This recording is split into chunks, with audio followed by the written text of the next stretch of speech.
The original Silk Road was an ancient trade network that connected China, Middle East, Africa, and Europe. For centuries, it served as a means of trade and cultural interaction. China is now planning on reviving this old trade route through its new One Road, One Belt initiative. It is investing a record $900 billion in a new infrastructure to develop new trade routes from China to Europe and the rest of the world. China argues this is being done to build better trade partnerships with other countries, open new markets, and to further develop its economy. From the 1980s to 2000, China moved from being an agricultural economy, heavily depending on its farms and agriculture, to an industrialized one, briskly building bridges, railways, and other buildings. Being a unitary state and having the largest population in the world allowed China to industrialize rapidly, with currently the second highest GDP in the world.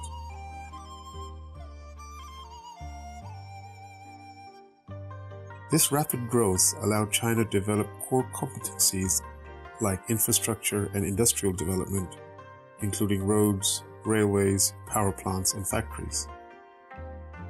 While other economies have spent the last decade focusing on internet-based markets, China has remained dedicated to developing its manufacturing and infrastructure sectors. In fact, its industrial capabilities are now so efficient, it has developed excess industrial infrastructure capacity.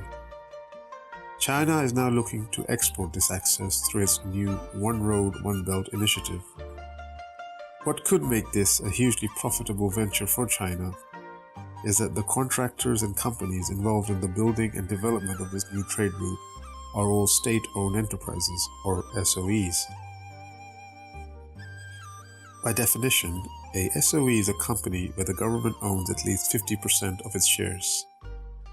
China has the highest number of SOEs in the world, where 35% of all Chinese business activities come from China's state-owned enterprises, and they all operate in the infrastructure sectors China has mastered. China will outsource its core competencies through its state-owned vehicles to the Silk Road project.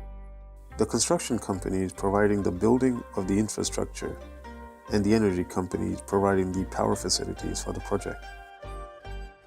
The profit the state-owned enterprises will make on the development of the project will be taxed in China, as they are Chinese registered companies, and the net profit also returned to the Chinese government due to their state-owned structure.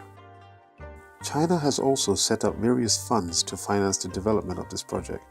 Some of these funds are set up in partnership with other countries willing to participate, but some countries won't be able to make any contribution towards the fund.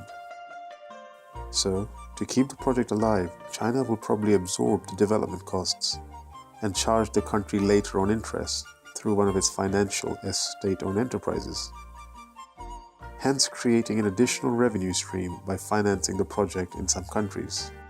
Similarly, the energy plants the Chinese state-owned enterprises will establish in these countries will charge them for the electricity and the power provided. Since the power plants will also be owned by the Chinese state-owned enterprises, the profit from these, made possible by the Silk Road project, will also flow back to Beijing.